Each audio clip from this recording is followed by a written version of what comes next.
9:30 tonight, bringing you news perspectives, interviews from across the African continent. We speak now to the anchor Tsepiso Makwetla. Great to have you with us. Thanks, Francis. And I'm sure you're also remembering Oliver Mtukudzi.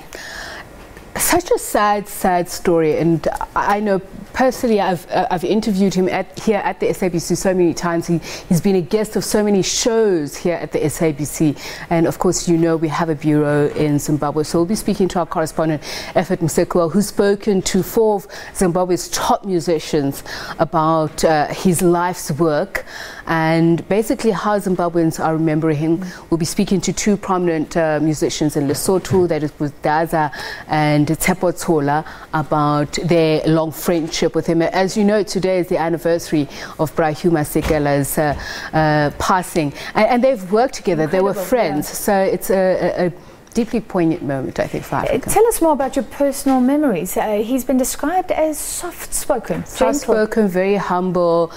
He was just such and I remember the conversation I had with him the last time that he was here, and he was speaking about his many grandchildren, and some of them who were quite old, and I was like, you don't even look like you have grown children who could even have grandchildren. Very humble guy. And I remember one of the things he used to say is how much he loves Zimbabwe, how much he just loves the simple things in life, the simple food, being at home, being on the farm, being with his family.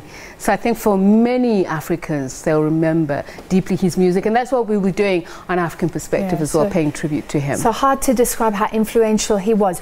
What else will you be looking at? So we'll also be looking at elections on the continent. So 2019 sees many African countries going to the polls. That would include South Africa, Malawi, Botswana.